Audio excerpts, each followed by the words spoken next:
Señor, tú tienes palabras de amor, y dime a quién iré, a quién Escrutando la palabra de Dios en el cuarto domingo del tiempo ordinario, el Evangelio según San Mateo, capítulo 5, versículo del 1 al 12, en el ciclo A del año litúrgico, en el Evangelio según San Mateo. El ejercicio de escrutar la palabra de Dios nos lleva en primer lugar a contemplar una mirada del Evangelio. El Evangelio es para aprender la vida según el reino. El reino de los cielos, que Marcos y Lucas van a llamar reino de Dios, y que San Juan va a llamar la vida.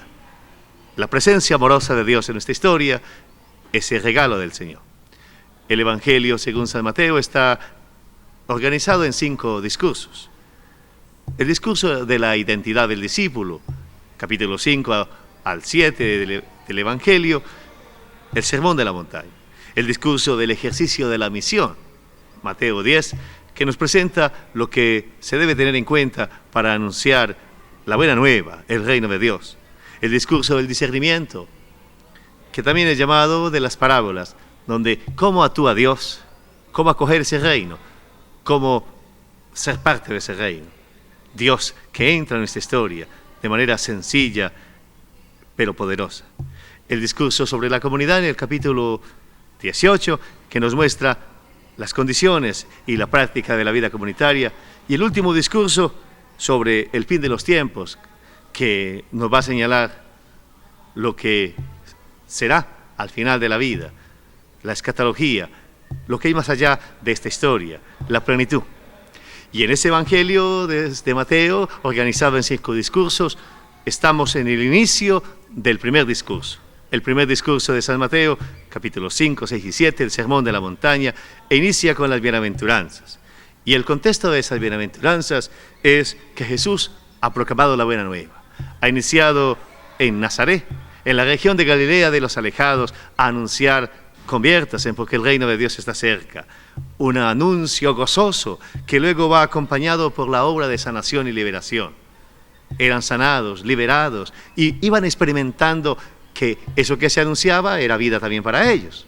Y luego no se fueron, comenzaron un seguimiento. Allí inicia el discipulado, y a esos que inician el discipulado va Jesús a darles formación. Y esa formación es la identidad del discípulo, el discurso del sermón de la montaña. Y en esa misma experiencia encontramos entonces el inicio del texto de hoy. Vio la muchedumbre, una mirada misericordiosa, como Dios había visto al pueblo, como Dios siempre mira la historia, como Dios siempre mira a nuestra realidad. Subió a la montaña, como Moisés, como Elías. Es la relación con el Padre, es la unión con Dios. Jesús es el nuevo Moisés en Mateo, y de ello se sentó para enseñar. Es el maestro que enseña a vivir, el que muestra el camino de Dios, el camino de la verdad. Ese discurso del sermón de la montaña va a tener las actitudes de las bienaventuranzas con las que iniciamos este discurso. Y en las actitudes de las bienaventuranzas contemplamos el rostro de Jesús, y contemplamos también lo que Dios quiere hacer en cada uno de nosotros.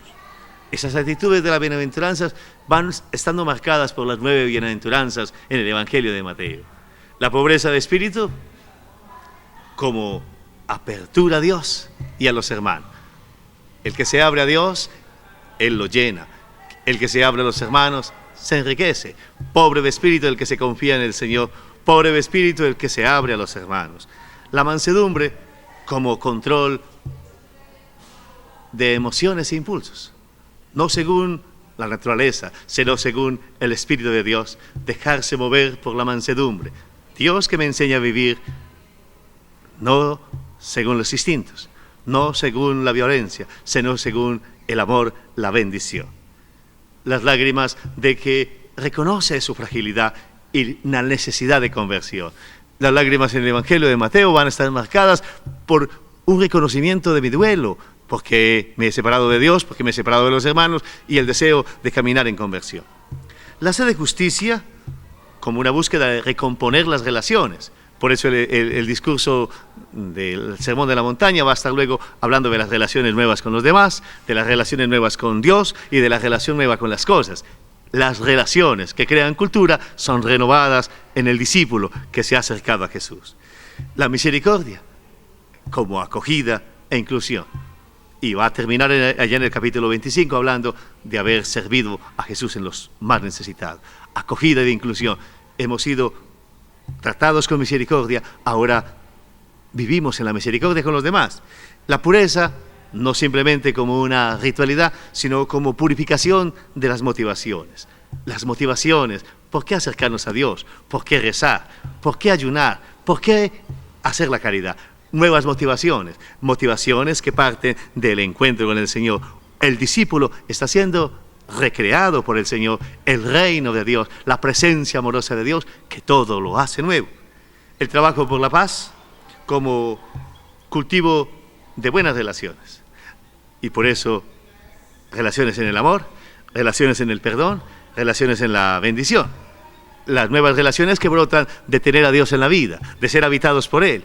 No relaciones simplemente sociológicas, no relaciones simplemente de conveniencia o de negocio, sino relaciones fundadas en la presencia de Dios que nos habita, el reino amoroso.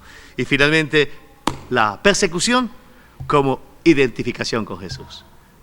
Lo que ha pasado con el maestro, ahora pasa con los discípulos. Ellos comparten esa historia. Y esto llena de sabor la vida.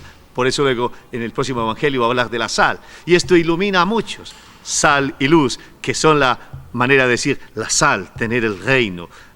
La luz, compartirlo. Pero no se construye, sino que se acoge y se deja que Dios me habite. Mi Padre le amará. Vendremos a Él y haremos morada en Él, va a decir San Juan. Pero ¿cuál es la causa y la fuente de esa felicidad, de ese gozo, de esa alegría? Es Dios mismo. Y por eso va a estar marcado diciendo, de ellos es el reino de los cielos. Dios viene a habitarlo. Dios está en su vida. Dios es el que dirige la vida. Hay una felicidad, hay un sabor, hay un gozo que no lo puede quitar el mundo y que no lo puede dar el mundo. Verán a Dios, entrar en comunión con Dios, descubrirlo y vivirlo para Él. Y finalmente serán llamados hijos de Dios.